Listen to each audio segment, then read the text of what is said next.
La televisión ha muerto. Larga vida a la televisión. Quizás no haya desaparecido como tal, pero sí que la pequeña pantalla, tal y como la conocíamos, forma ya parte del pasado. La llamada caja tonta ha demostrado ser muy lista y en solo un siglo ha evolucionado de manera espectacular.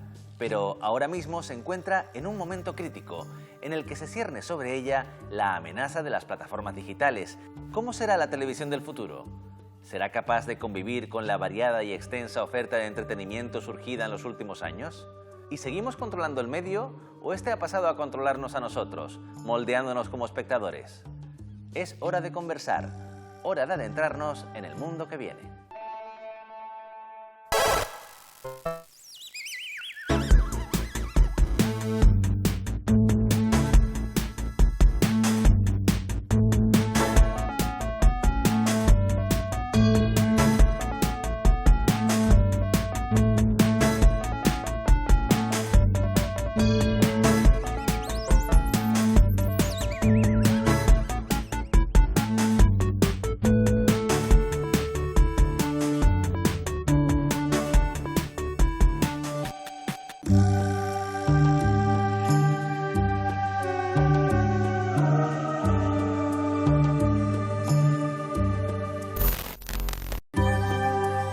La televisión convencional atraviesa un momento delicado.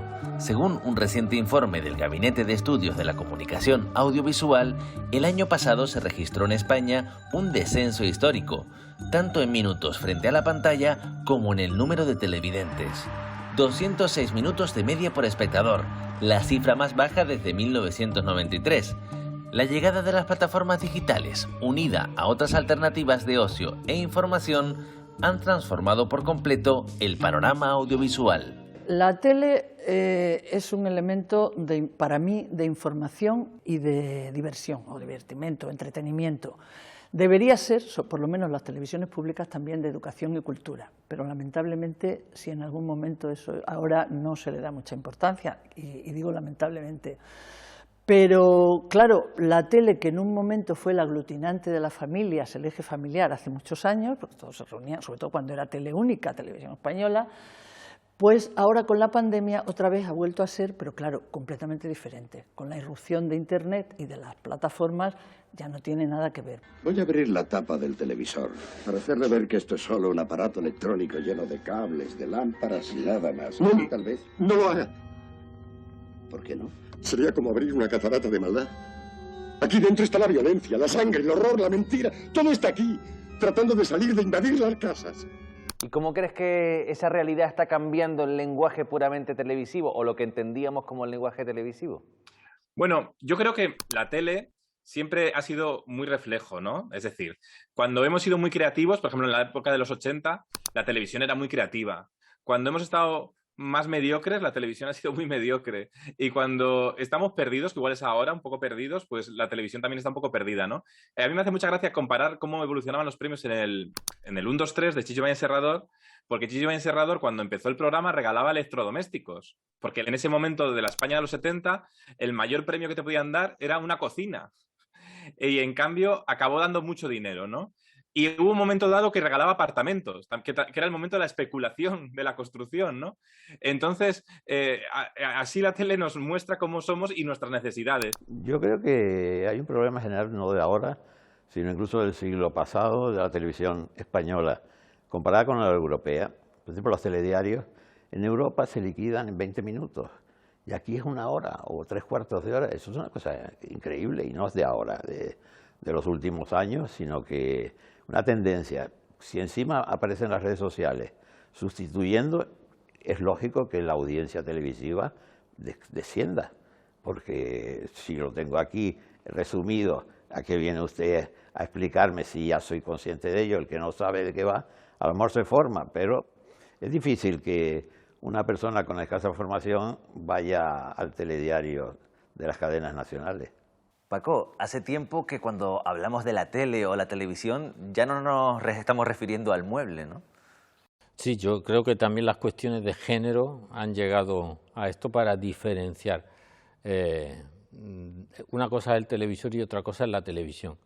Y lo que probablemente pase a mejor vida sea el televisor, no la televisión como industria que produce contenidos y que produce todo ese cúmulo de imágenes que son los que luego se fabrican los recuerdos de la historia, lo que nos permite construir esos documentales de la Segunda Guerra Mundial, etcétera, y verlos colectivamente.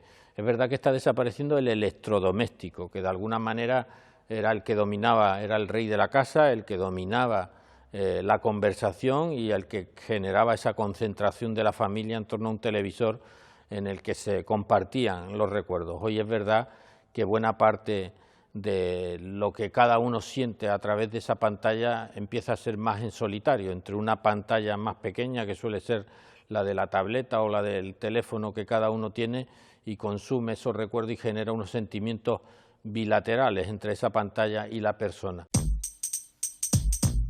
La pregunta que cabe hacerse entonces es: ¿la televisión tal y como siempre la hemos conocido ha quedado obsoleta o sigue teniendo valor en la actualidad? La televisión sigue siendo un medio de masas, tenemos las redes y sí, llegan a mucha gente, pero la televisión sigue infundiendo ese halo de respetabilidad. Fíjate que todavía hoy en día los presentadores de informativos anuncian cosas. ¿Por qué? Porque se supone que tienen una credibilidad, que porque salen en la tele lo que dicen es bueno, y así lo recibe la mayor parte del público. La clave está en ese se supone, o lo que es lo mismo.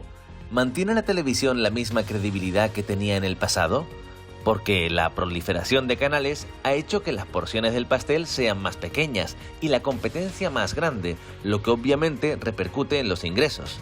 Y cuando disminuye el dinero, empiezan los recortes en todas las áreas, incluida la que siempre se ha considerado la columna vertebral de toda cadena, sus servicios informativos. Se decía que la calidad o la medida de una televisión estaba en sus servicios informativos. ¿Tú crees que eso sigue siendo así? Debería ser así, no siempre. Hacer información es muy caro. Es muy caro tener envíos especiales, hacer investigación y sobre todo en mi época era carísimo porque tenías que llevar todo tipo de cámaras, todo tipo de montajes y tal. Entonces es mucho más barato y a lo que se ve entretiene a cierta gente tener a 5 o 6 personas, y yo he sido tertuliana muchos años con Teresa Campos, o sea que no reniego de las tertulias, pero tener a 5 o 6 sentados 5 horas, que te llenan 4 o 5 horas, que es baratísimo, por mucho que les paguen. Entonces, entre que eso es mucho más barato que la investigación y que la información, y además lo lamentable para mí es que cuando se aborda un asunto no llevan expertos siempre.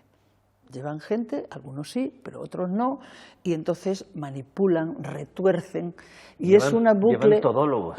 Exactamente, es un bucle que para mí conculca todo lo que debe ser un medio informativo, también de entretenimiento, y que debería tener algún componente de cultura y de educación.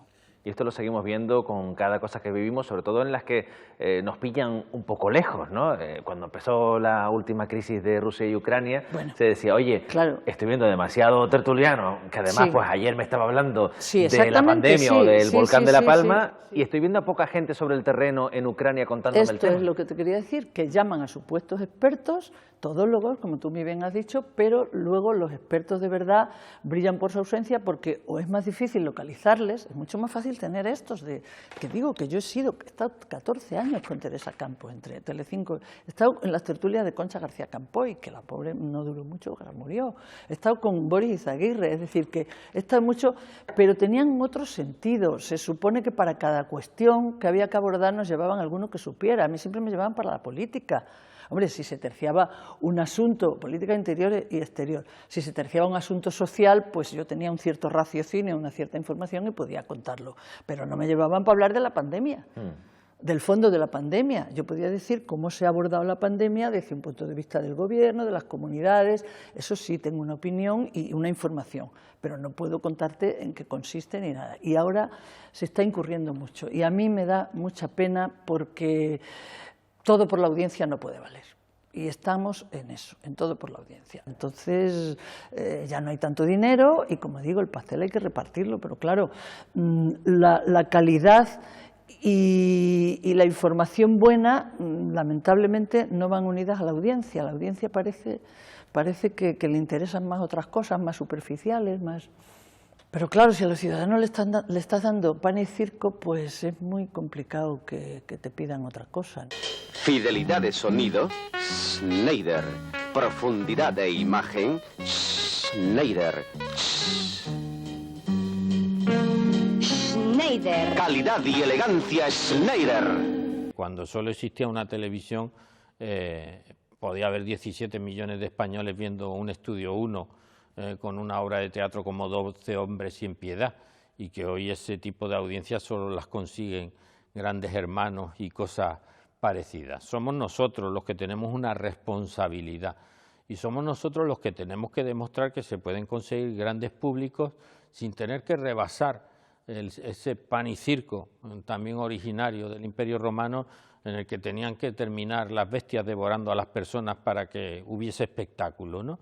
Yo creo que esa tendencia, que también es muy humana y que también nos lleva desde mucho antes de que existiera la televisión y existiera todo esto, sigue muy presente en el ser humano, ¿no? Ese deseo a veces que tenemos, que genera el morbo de pararte en una autopista, aunque el accidente se haya producido en la dirección contraria, el atasco sea mayor en la otra dirección, simplemente porque todo el que pasa por delante se para y mira. Eso es consustancial, tiene que ver con la curiosidad humana y es consustancial al propio hombre. Creo que la diferencia fundamental entre una televisión con una verdadera vocación de servicio público y quien no la tiene es que en las televisiones que no la tienen se va buscando la audiencia. Y yo creo que a la audiencia no hay que buscarla, hay que buscar al espectador. Y si se busca al espectador, es probable que venga la audiencia naturalmente. Pero no es bueno obsesionarse simplemente con buscar la audiencia. Lo importante es buscar al espectador. El problema es que el espectador se ha acostumbrado a tener el control no solo sobre lo que quiere ver, sino especialmente en cuándo verlo. Exactamente lo que ofrecen las plataformas digitales. Cuando yo le cuento a mis hijos que había que estar delante de la tele a una hora concreta, un día concreto, para ver algo concreto, no se lo creen. Es más, no lo entienden. Hacen el esfuerzo y no se entienden. Eso de que el contenido lo consumo cuando yo quiero, desde donde yo quiero, en la pantalla que yo quiero y cuando yo lo necesito, a ellos se les convirtió en algo normal. El tema del consumo de los contenidos, al menos yo, que viví la televisión más tradicional, sin llegar a sus comienzos, salvo el deporte, y ya te digo yo que muchas veces ni eso, simplemente lo empaqueto, intento no enterarme qué ocurrió y lo consumo cuando yo puedo. Pues todo esto está cambiando, ¿no? Y esta parte de la televisión que tenía, la espontaneidad, el directo y el momento, está complicado. Y yo creo que la parte del éxito de las plataformas estas de contenidos tipo Netflix, Movistar o toda esta historia, yo creo que va por el tema de empaquetar contenidos y que la gente lo consuma cuando pueda. El vídeo bajo demanda ha revolucionado el mundo audiovisual porque nos permite mayor libertad a la hora de decidir cómo y cuándo nos sentamos frente a la pantalla. Pero la televisión convencional cuenta con una poderosa arma que le permite mantenerse en el juego: la compañía que nos hace. Yo cuando veo la televisión en abierto, veo alguna película, alguna serie, cuando termina sigo teniendo una sensación como de estar conectado con algo, con el exterior, no lo sé, no sabría definirlo bien. Algo que me ocurre, por ejemplo, cuando estoy cocinando en casa, suelo tener la televisión encendida de fondo y intento ver las noticias de las 3 y eso me genera un sentimiento como de estar conectado con algo, con el exterior. Algo que no me sucede mientras veo contenido en plataformas digitales o veo alguna película en DVD. Cuando termina, se queda como un silencio, como un vacío, que me da como una sensación no sé, como de desconexión. Y sin embargo, con la televisión en abierto me da sensación de estar conectado con algo, no sé, no sabría definirlo. ¿Soy el único al que le pasa? Aunque haya muchas plataformas bajo demanda y sentimos que hay muchos contenidos, en realidad la televisión tradicional es la que nos sigue conectando con el mundo, en el vivo y en el directo, ¿no? Esa tele que nos permite ver en la última hora, la que nos podemos tener de fondo y sentir esa compañía.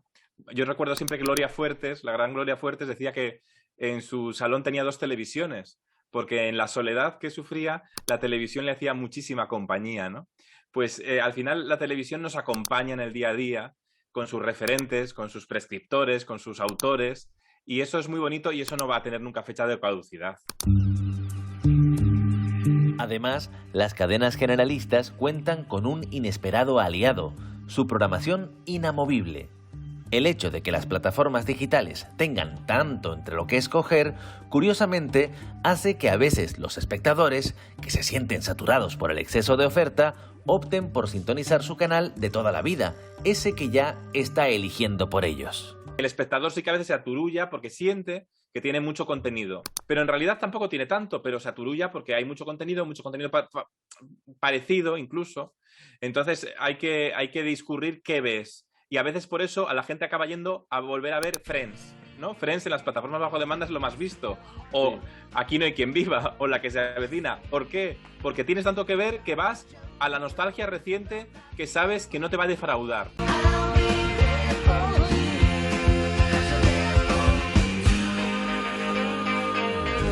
O gente que decide ver una película que a lo mejor la podría ver en plataformas, pero la ve en una televisión lineal, asumiendo incluso que va a tener 3 pausas para la publicidad, que le va a ocupar toda la noche, pero parece que el factor de que esas televisiones son amigas o compañía que tenemos ahí y que nos da algo extraño de convivencia en la casa y en la familia. Y que lo puedes comentar en directo incluso por Twitter, puedes hacer el meme, el consumo colectivo lo sigue aportando el consumo de las televisiones que son en directo, ¿no? Entonces eso también funciona muy bien, ¿no? Sentirte partícipe del grupo, ¿no? Sentirte que lo estás viviendo en colectividad, ¿no? Que estamos ahora muy acostumbrados a consumirlo todo cerrados en el móvil, ¿no? Pues bueno, pues también está bien compartir. Ese fenómeno que paulatinamente las nuevas tecnologías, el entorno digital ha ido disgregando y ha ido provocando que esa emoción se viva hoy más en solitario. Cuando alguien se engancha a una plataforma, a un Netflix para ver una serie, normalmente la está viendo en solitario. Hoy precisamente las propias plataformas ya están empezando a incluir en su interfaz la posibilidad de disfrutar juntos de un mismo contenido, incluso aunque no estemos físicamente juntos, pero que podamos emocionarnos y podamos comentar posteriormente eso que hemos visto de manera colectiva. Yo creo que eso va a seguir existiendo, porque eso existe desde el circo romano. Para que verdaderamente vivamos emociones y seamos seres sociales, que lo somos, independientemente de que el COVID nos haya aislado durante un tiempo y haya roto esos procesos de socialización que son inherentes al ser humano, necesitamos instrumentos emocionales que nos unifiquen, que unifiquen nuestras emociones y las vivamos juntos, independientemente de que ya juntos no sea físicamente juntos, ¿no? Pero yo creo que sí, larga vida a cualquiera de los elementos que nos permiten sentirnos seres sociales.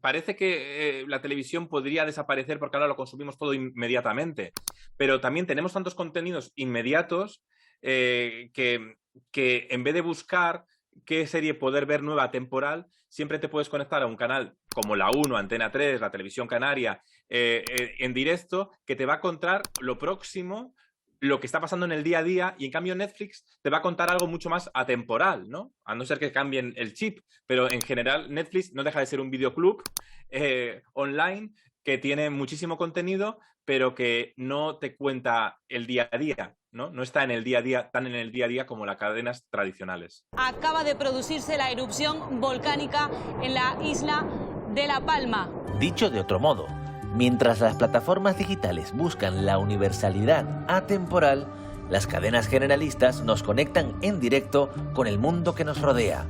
Buena prueba de ello fue la cobertura informativa que Televisión Canaria hizo del volcán de Cumbre Vieja en la isla de La Palma, que le ha llevado a ganar el Premio Ondas y el Premio Nacional de Televisión. Ha sido admirable, han hecho una labor social importantísima, nos mantenían a todos informados de algo que nos interesaba. Vamos, yo me levantaba por la mañana, me despertaba a las 5 de la mañana y ponía la Televisión Canaria para ver cómo estaba el volcán en directo. Ha sido bastante reconocido, ¿no?, como un antes y después en cuanto a información televisiva, toda la manera en la que la Televisión Canaria abordó el tema de la erupción de La Palma, que la teníamos ahí vigente, por supuesto muy cercana, pero que podría haber tomado muchas vías diferentes. ¿En qué crees que radica ese reconocimiento que muchos, incluso también desde la península, iban viendo? Bueno, yo creo que se ha hecho muy buena labor Normalmente los medios de comunicación buscan esto que se llama la información de impacto, pero lo que se ha demostrado es la importancia de la información de proximidad. La información de proximidad real, que a veces está tan olvidada y es tan necesaria. En un momento que vivimos en un mundo tan globalizado, la cercanía y esa empatía de conocer el lugar en el que sucede, y no solo conocer, sino tener ese compromiso, ¿no?, con ese lugar, hace que la información tenga una sensibilidad y transmita una realidad con mucho mejor carácter, ¿no? Con mucha mejor profundidad, que no se quede en la superficie de los fuegos de artificio que hacen muchas veces los medios de comunicación, del aquí te pillo y luego te olvido, y que miren en el largo recorrido de la realidad, porque nos toca de cerca, ¿no?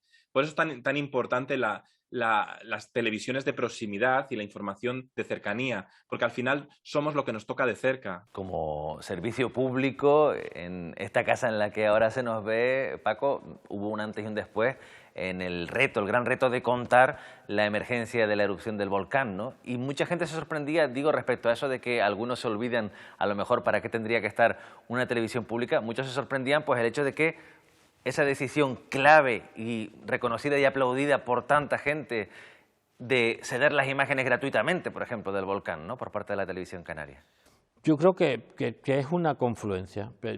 Primero creo que es un empeño colectivo, que este tipo de cosas no se pueden ordenar, que si no hubiese una conciencia colectiva respecto al papel que tenemos que desempeñar en una circunstancia de esa gravedad y de esa excepcionalidad, sería imposible imponerla. A partir de ahí, pues están los aciertos colectivos que como cúpula directiva, como plantilla, como ente, etcétera, podemos tener. Yo creo que se dan una serie de circunstancias que es lo que nos permite definir una manera o interpretar la prestación del servicio público de una manera que otros colegas, otras empresas públicas, etcétera, han podido valorar. Primero, la capacidad innovadora que se pudiese tener en coincidencia con el clasicismo más puro de lo que tienen que ser unos servicios informativos que no están para generar emociones, sino que no están para opinar de los acontecimientos, sino sobre todo para reflejar los hechos. Yo creo que en el periodismo de hoy en día olvidamos que los periodistas estamos para contar hechos, que aquella máxima de que las opiniones son libres, pero los hechos son sagrados, nos concentramos demasiado en las opiniones últimamente y nos olvidamos demasiado de los hechos. Y lo primero que hicimos fue contar lo que estaba ocurriendo, sin más adornos, etcétera. Y luego teníamos herramientas de innovación audiovisual, como puede ser la realidad aumentada, etcétera, que propiciaron que divulgativamente pudiésemos explicarle a la audiencia las cosas que no se pueden explicar simplemente con las imágenes. Y a partir de ahí sí que creímos que un verdadero servicio público no consistía tanto en sentirnos en exclusiva respecto a lo que estuviéramos haciendo, como en poder divulgar, que esa es nuestra misión, en poder divulgar con la mayor eficiencia posible la desgracia que se estaba produciendo en un punto determinado de este archipiélago. Y en ese sentido nos pareció que lo más importante es que La Palma fuese un foco de actualidad lo más ampliamente posible y por el mayor tiempo posible, que en todo el mundo se pudiese estar pendiente de lo que ocurría en La Palma y que eso durara todo el tiempo que pudiera durar la erupción, que no fuese algo que el foco de actualidad enseguida se lo llevara y desapareciera y se convirtiera otro foco de actualidad el que sustituyera. La televisión cercana nuestra es la que nos cuenta la historia del volcán que nos arde dentro, la historia de nuestra playa de las canteras, que si se llena de limo se deja de llenar. La televisión es parte de nuestra vida, es nuestras crónicas diarias, creo yo, y a veces, muchas veces más vividas que si fueran por escrito. La televisión ha demostrado ser un rival duro de batir. A pesar de que muchos auguraban que la llegada de las plataformas digitales conllevaría su desaparición, por ahora está demostrando que ambas opciones pueden convivir perfectamente. ¿Cómo ves la llegada de las plataformas y la convivencia con la televisión lineal o convencional? Yo creo que la televisión lineal se va a quedar para las retransmisiones y para los directos, porque las plataformas cada vez van comiendo más terreno, sobre todo en el terreno del entretenimiento, bueno, y durante la pandemia ha sido, bueno, no hay más que ver a las plataformas más conocidas, se están haciendo de oro, ¿no? Yo no pienso que la televisión vaya a desaparecer, si recuerdas, tú eres muy joven, pero lo sabes, cuando empezó televisión, allá en los años finales de los 50, principios de los 60, bueno, es que a mi pueblo llegó más tarde, el 64, por eso, pero es de antes. Entonces, ahí se decía, uy, la televisión va a acabar con la radio, sí. Y no solo ha acabado, sino que la ha reforzado.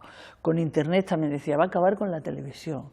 No, yo creo que los tres sistemas pueden coexistir, puede haber una colaboración, pero hay que tener mucho interés y un poquito de cuidado también, porque las plataformas no pueden sustituir la información. Lo que llama la atención es la, en teoría, pelea que se estaba vislumbrando entre las plataformas o aquellas televisiones diseñadas casi que para que cada uno hiciera lo que le diera la gana, y las llamadas cadenas lineales, que para entendernos son las de toda la vida, las que te van poniendo una programación con un horario. Las de radiofrecuencia, las que necesitaban que pongamos una antena en el tejado y nos conectemos. Efectivamente, pero están conviviendo mejor de lo que cabía esperar. Vamos, que ahora ya vemos un futuro en el que no tiene por qué desaparecer una para que esté la otra. No, yo creo que primero, desde el punto de vista de los contenidos estrictamente, lo que probablemente estemos provocando es que especialicemos los contenidos, que todo aquello que tenga que ver con eventos, con circunstancias, una final de unos Juegos Olímpicos, unos propios Juegos Olímpicos, el volcán, como decía anteriormente, la llegada al hombre a la luna en el 69, son fenómenos que se producen en un momento dado y no se pueden producir en otro. No, las plataformas lo que hacen es que te convierten a ti en programador de tus propios contenidos, eres tú el que elige cuándo quieres ver algo y a qué hora quieres verlo. Eso evidentemente es reino de las plataformas, pero fíjate la paradoja que supone que determinados eventos de ficción, determinadas series de ficción, las propias plataformas ya las están convirtiendo en un evento para que los veamos todos al mismo tiempo. El último capítulo de Juego de Tronos se emitió en simultáneo prácticamente en todo el planeta para que se pudiese generar una conversación en el mismo momento, porque todos estábamos haciendo lo mismo, con lo cual fenómenos que son propios de la televisión convencional los imitan las plataformas, y fenómenos que son propios de las plataformas también los están empezando a imitar las televisiones con sus aplicaciones de OTT, etcétera, para que cada uno pueda verlo un poco a la carta. Pero en cualquier caso eso lo que dibuja son dos perspectivas, un mundo global en donde se producen una serie de contenidos global y unas necesidades de información de proximidad que sigue existiendo, porque yo creo que el COVID es el mejor ejemplo de que quería saber qué estaba ocurriendo en el mundo entero con respecto a la pandemia, pero también quería saber sobre todo qué estaba ocurriendo en la isla en la que tú vivías, en la ciudad en la que tú vivías, con lo cual había una demanda, una necesidad de saber lo que pasa en el mundo, pero también saber lo que pasa en la calle en la que tú vives. Eso yo creo que van a ser los dos polos en los próximos años que se van a dilucidar, y probablemente lo que nos encontremos es que en muchas de esas plataformas estén incorporadas ofertas de proximidad. Lo que sí están intentando las cadenas tradicionales es adaptarse a eso a lo que nos hemos acostumbrado, que todo se nos pueda ofrecer a la carta, y también la televisión en cierta manera está haciendo a la carta, pero no termina de cuajar que la gente entienda una televisión lineal como una televisión a la carta, ¿no? Bueno, pero lo guay es que la televisión ahora tiene muchas vidas, es decir, antes tú veías el Juego de la Oca, las cadenas invertían en el Juego de la Oca, y el Juego de la Oca, la inversión, que era mucha, se gastaba esa noche y luego al día siguiente había una reposición por la mañana. Ahora tú haces un programa de televisión y tiene muchas vidas, porque se ve en la premier, en el estreno, en el prime time, pero luego se puede ver muchas veces en el bajo demanda e incluso se puede vender, como pasa con las series, ¿no? La que se avecina triunfa mucho en plataformas, pero primero se ha emitido en Telecinco. Entonces, lo bueno es que el producto, con la misma inversión que antes te gastabas el cartucho de una vez, ahora las cadenas pueden dar muchas vidas a la tele, ¿no? Otro dilema que llegó con las plataformas y que con el tiempo a lo mejor va a acabar pareciéndose también a lo que conocíamos de toda la vida. Antes estábamos acostumbrados a que, por ejemplo, si hablábamos de series, nos daban un capítulo por semana y lo íbamos dosificando, y de repente Netflix rompió la baraja y se inventó lo que en inglés le llaman el binge watching, que aquí lo traduciríamos como darnos un atracón de la serie entera de pe a pa, ¿no? Eso, bueno, hay mucha gente que lo demanda, pero se han dado cuenta también las plataformas que hace que los productos sean muy efímeros, o como mínimo públicamente muy efímeros, y ya están empezando o volviendo a lo de semana por semana, o como mínimo las temporadas las dividen en 2 volúmenes, ¿no? Con lo cual, una vez más, nos damos cuenta de que algunos inventos tienen una trampa consigo, ¿no? Bueno, tienen también una estrategia de comercial. Es decir, para Netflix necesitaba diferenciarse en el mercado y no inventó el maratón de series. Al final no deja de ser que viene de la escuela del videoclub y tú en el videoclub alquilabas lo que querías y lo veías todo de golpe, ¿no? Pero otras compañías como HBO o Disney se han percatado de que también a veces es importante generar esa conversación de semana a semana. Es decir, si emites un capítulo hoy y otro capítulo la semana siguiente, se permite que se hable más de la serie y que también el espectador repose ese capítulo, especule, debate, genere esa ilusión que al final, viéndolo todo de golpe, nos la quitan. ¿Qué hace Netflix? Pues Netflix ahora dosifica por temporadas, en realidad, ¿no? Pero sí que se pierde un poco la magia del regustillo. Y eso va a volver, porque ahora estamos muy impacientes. Lo queremos todo ahora. Todo, en todo. Pero tenemos que aprender a que a veces no puede ser todo ahora y que a veces es mejor comer poquito a poco, ¿no? Y eso en las series que se recuerdan probablemente son las que más se disfrutan a lo largo del tiempo. Si hoy ves una serie de golpe y la semana que viene otra, pues probablemente no te vas a acordar, no van a traspasar el tiempo. Y eso es interesante porque al final las plataformas bajo demanda y las televisiones tradicionales se necesitan mutuamente. No son competencia, son complementarias. Complementariedad. Esa es la palabra. No tenemos por qué elegir un modelo, ya que ambos son necesarios y se hacen mejores el uno al otro. Habrá cambios, habrá desafíos, pero lo que parece claro es que aún tenemos televisión para rato. En general es un buen medio y es un medio que todavía tiene muchos televidentes, por tanto tiene una gran capacidad de difusión de noticias y de todo tipo de opiniones, etcétera.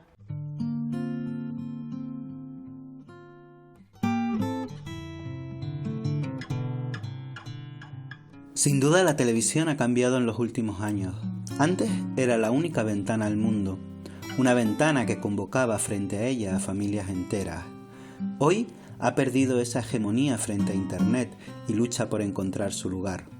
Busca híbridos que no acaban de encajar del todo. Pareciera que se hubiera roto un pacto no escrito entre la pantalla y el espectador. Es una realidad que la gente ve cada vez menos la televisión, porque se supone que hay muchas más cosas donde elegir, aunque al final sea tanto que acabes por no ver nada. Pero hay algo que sigue conservando la televisión y es esa magia de hacer de espejo colectivo.